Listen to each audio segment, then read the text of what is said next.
action, let's go. trouble 찾으러. Perencanaan penilaian dan fungsi penilaian. Perencanaan penilaian adalah suatu proses menentukan hal-hal yang ingin dinilai sejauh mana tujuan pendidikan sudah tercapai dalam kurun waktu tertentu. Perencanaan penilaian meliputi pemilihan metode dan teknik penilaian. Penilaian hasil belajar peserta didik mencakup kompetensi sikap, pengetahuan, dan keterampilan. Penilaian dalam pembelajaran bahasa Indonesia meliputi 4 aspek, yaitu yang pertama keterampilan menyimak, yang kedua keterampilan berbicara, yang ketiga keterampilan membaca, dan yang terakhir adalah keterampilan menulis. Keempat aspek tersebut masuk ke dalam aspek penilaian dalam pembelajaran bahasa Indonesia. Penilaian adalah suatu proses atau langkah akhir dalam menilai atau memberikan nilai kepada peserta didik dalam proses pembelajaran yang telah dilakukan sebelumnya. Fungsi dari penilaian. Kegiatan penilaian berfungsi untuk mengetahui kemajuan belajar yang telah dilakukan oleh peserta didik. Dalam penilaian ini bertujuan untuk mengetahui kemampuan dan hasil belajar peserta didik serta memperbaiki cara belajar dan menumbuhkan motivasi belajar. Penilaian ini bertujuan untuk mengetahui kecakapan, minat, bakat, dan sikap peserta didik dalam program pembelajaran dengan standar kompetensi dasar yang telah ditetapkan untuk mengetahui keunggulan dari masing-masing peserta didik. Ada beberapa tujuan penilaian, di antaranya yaitu fungsi yang pertama yaitu penilaian sebagai selektif. Di sini penilaian ini berfungsi untuk memilih siswa dengan nilai terbaik atau sesuai kemampuannya untuk dimasukkan dan digolongkan ke dalam kategori penilaian yang sesuai dengan yang ia dapatkan. Seperti contohnya murid-murid dengan nilai tertinggi di sekolahnya akan mendapatkan undangan masuk perguruan tinggi. Yang kedua, di sini ada penilaian sebagai diagnostik. Penilaian sebagai diagnostik ini bertujuan untuk mengetahui kelebihan dan kelemahan siswa agar mengetahui dan bisa merencanakan proses belajar yang sesuai dengan kemampuan masing-masing siswa. Yang ketiga, ada penilaian sebagai penempatan. Penilaian ini bertujuan untuk menempatkan siswa yang memiliki kemampuan dan potensi yang sama di tempat yang sama. Dan yang terakhir ada penilaian sebagai pengukur keberhasilan. Di sini maksud dari penilaian ini adalah untuk mengetahui seberapa jauh suatu program berhasil diterapkan dan diajarkan kepada peserta didik dalam proses pembelajaran yang telah dilakukan sebelumnya. Metode yang digunakan dalam pembelajaran bahasa Indonesia, yang pertama itu ada penilaian tertulis, kedua ada penilaian kinerja, performance, penilaian produksi hasil kerja, dan penilaian portofolio. Penilaian tertulis menekankan bahwa alat-alat seperti jawaban benar-benar isian singkat dan menjodohkan cenderung hanya menilai kemampuan berpikir rendah seperti kemampuan mengingat, pengetahuan. Pilihan ganda meskipun dapat menilai kemampuan mengingat dan memahami, memiliki kelemahan karena siswa cenderung hanya menerkan jawaban yang benar daripada mengembangkan pemahaman. Oleh karena itu, alat penilaian ini kurang dianjurkan karena tidak mencerminkan kemampuan sesungguhnya dari siswa. Nah, penilaian kinerja menekankan bahwa penilaian ini berdasarkan pengamatan langsung terhadap aktivitas siswa seperti kinerja, tingkah laku, atau interaksi. Cara ini dianggap lebih otentik karena mencerminkan kemampuan siswa secara nyata. Penilaian kinerja cocok untuk menilai kemampuan siswa dalam berbagai kegiatan seperti berpidato, membaca puisi, diskusi, pemecahan masalah, dan lainnya.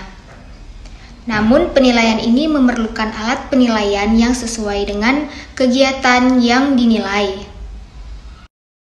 Nah, penilaian produk hasil kerja. Penilaian produk merupakan evaluasi terhadap karya atau hasil kerja siswa yang melibatkan kontrol terhadap proses, pembuatan dan pemanfaatan bahan untuk menciptakan suatu hasil kerja praktis.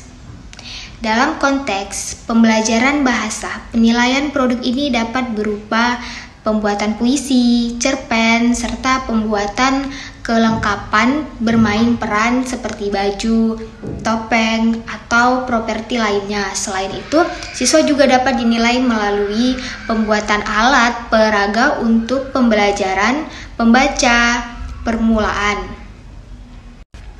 Nah, di bagian penilaian portofolio adalah bahwa portofolio merupakan kumpulan hasil karya siswa dalam satu periode belajar yang mencerminkan kemampuan dan perkembangan belajar siswa.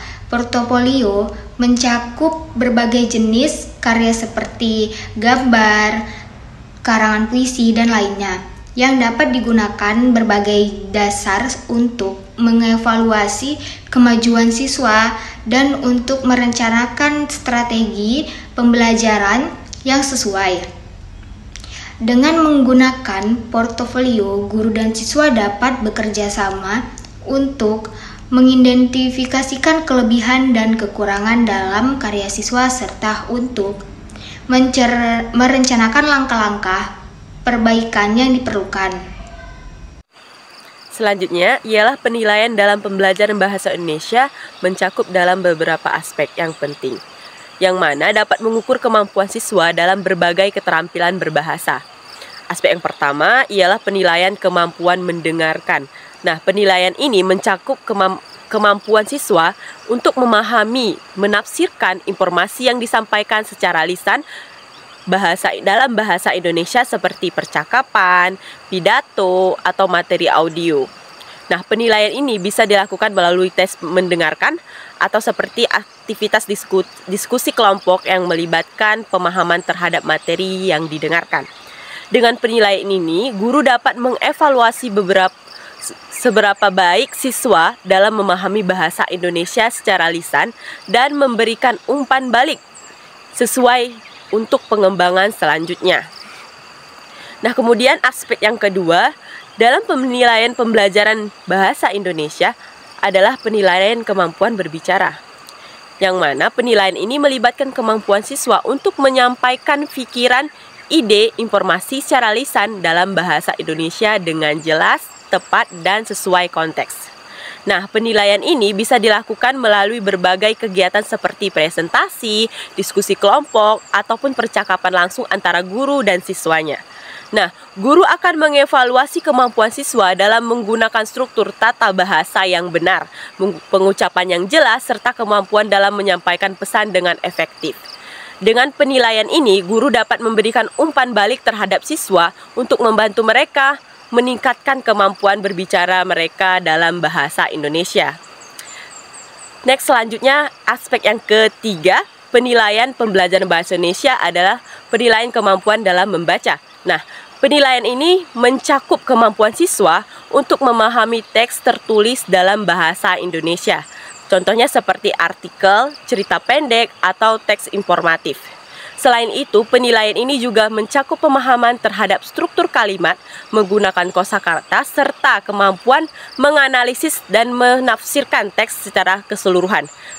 Penilaian ini dapat dilakukan melalui tes membaca yang melibatkan pemahaman terhadap isi teks, pilihan jawaban, atau kegiatan seperti membaca keras di depan kelas. Dengan penilaian ini, guru dapat mengevaluasi seberapa baik siswa dalam memahami dan menginterpretasikan teks dalam berbahasa Indonesia, serta memberikan umpan balik yang sesuai untuk mengembangkan pengembangan selanjutnya.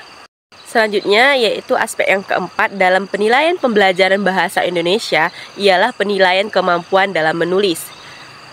Penilaian ini melibatkan kemampuan siswa untuk mengekspresikan ide, gagasan, dan informasi secara tertulis dalam bahasa Indonesia dengan jelas, teratur, sesuai dengan konteksnya.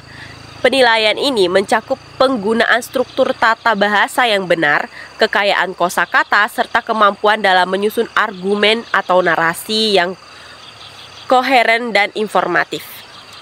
Guru dapat menilai kemampuan menulis siswa melalui berbagai kegiatan seperti penulisan esai, surat, cerita pendek, atau laporan. Dengan penilaian ini, guru dapat memberikan umpan balik yang berguna bagi siswa untuk meningkatkan kemampuan menulis mereka dalam bahasa Indonesia. Selanjutnya, pemanfaatan hasil penilaian dan evaluasi dalam pembelajaran bahasa Indonesia. 1. Merancang remedial dengan penggayaan. Penilaian terhadap hasil pembelajaran selama dilakukan untuk mengukur tingkat pencapaian kompetensi peserta didik dan digunakan sebagai bahan penyusunan laporan kemajuan hasil belajar. Juga dilakukan untuk memperbaiki proses pembelajaran melalui pembelajaran remedial dan penggayaan. 2. Bentuk hasil belajar laporan. Laporan kemajuan belajar peserta didik dapat disajikan dalam data kuantitatif maupun kualitatif. Data kuantitatif disajikan dalam rangka dan data kualitatif berbentuk uraian keterangan tentang nilai tersebut. Misalnya, seorang peserta didik mendapatkan nilai 6 pada pelajaran matematika, maka nilai tunggal seperti ini kurang dipahami oleh orang tua maupun oleh peserta didik itu sendiri karena terlalu umum. Hal ini membuat sulit orang tua menindaklanjutinya apakah anak perlu dibantu dalam bidang aritmatika, aljabar, geometri, atau hal lain. Yang ketiga, mengkomunikasikan hasil penilaian dan evaluasi kepada pemangku kepentingan. Penyusunan laporan kemajuan hasil belajar peserta didik dibuat sebagai pertanggungjawaban lembaga sekolah kepada orang tua atau wali peserta didik, komite sekolah, masyarakat terkait lainnya. Laporan tersebut merupakan sarana komunikasi dan kerjasama antara sekolah, orang tua, dan masyarakat yang bermanfaat baik bagi kemajuan belajar peserta didik maupun pengembangan sekolah. Yang terakhir, 4. Meningkatkan kualitas pembelajaran. Pendidik yang baik adalah pendidik yang dapat memanfaatkan hasil penilaiannya untuk meningkatkan kualitas penilaian pada kelasnya maupun pada lembaga tempat ia bekerja. Pernyataan tersebut senada dengan pentingnya hasil penilaian bagi sekolah. Hasil penilaian harus dimanfaatkan untuk semua pihak yang berkepentingan atau orang tua peserta didik, wali, pendidik, satuan pendidik, dinas pendidik, pusat-pusat pelatihan pendidik, dan lain-lain. Dalam praktiknya masih banyak guru yang tidak tahu atau kurang memahami pemanfaatan hasil evaluasi sehingga hasil evaluasi formatif atau sumatif misalnya banyak dimanfaatkan hanya untuk menentukan kenaikan kelas dan mengisi buku rapor. Dan selanjutnya itu ada karakteristik penilaian hasil belajar siswa. Karakteristik adalah panduan yang diberikan dalam memberikan penilaian terhadap peserta didik. Panduan demikian perlu ditetapkan agar dijadikan sebagai pedoman para pendidik dalam membuat keputusan sehubungan dengan peserta didik. Depdekniknas menyatakan bahwa karakteristik penilaian yaitu yang pertama itu ada validita, yang kedua itu ada reliabilitas, dan yang ketiga itu ada terfokus pada kompetensi, dan yang keempat itu ada keseluruhan atau komprehensif, dan yang kelima ada objektivitas, dan yang terakhir itu ada mendidik. Menurut Nana, bahwa penilaian proses belajar mengajar memiliki karakteristik yaitu yang pertama, konsistensi kegiatan belajar mengajar dengan kurikulum. Kurikulum adalah program belajar mengajar yang telah ditentukan sebagai acuan apa yang seharusnya dilaksanakan. Yang kedua itu ada keterlaksanaannya oleh guru. Dalam hal ini adalah sejauh mana kegiatan program yang telah dilaksanakan oleh guru tanpa mengalami hambatan dan kesulitan yang berarti. Yang ketiga, keterlaksanakan oleh siswa. Dalam hal ini itu dinilai kegiatan belajar mengajar dengan program yang telah ditentukan guru tanpa mengalami hambatan dan kesulitan. Dan yang keempat, motivasi belajar siswa. Keberhasilan proses belajar mengajar dapat dilihat dalam motivasi belajar yang ditunjukkan para siswa pada saat melaksanakan kegiatan belajar mengajar. Yang kelima, keaktifan para siswa dalam kegiatan belajar. Penilaian proses belajar mengajar terutama adalah melihat sejauh mana keaktifan siswa dalam mengikuti proses belajar. Yang keenam, interaksi guru-siswa. Interaksi guru-siswa berkenan dengan komunikasi atau hubungan timbal balik atau hubungan dua arah antara siswa dan guru atau siswa dengan siswa dalam melakukan kegiatan belajar mengajar. Kemampuan atau keterampilan guru mengajar merupakan puncak keahlian guru yang profesional sebab merupakan penerapan semua kemampuan yang telah dimiliki dalam hal bahan pengajaran, komunikasi dengan siswa, metode pengajar, dan sebagainya. Dan yang ke-8 itu ada kualitas hasil belajar yang diperoleh oleh siswa. Salah satu keberhasilan proses belajar mengajar dilihat dari hasil belajar yang dicapai oleh siswa. Dan menurut Kemendikbud, penilaian memiliki karakteristik sebagai berikut. Yang pertama itu belajar tuntas. Asumsi yang digunakan dalam belajar tuntas adalah peserta didik dapat mencapai kompetensi yang ditentukan. Yang B itu ada otentik.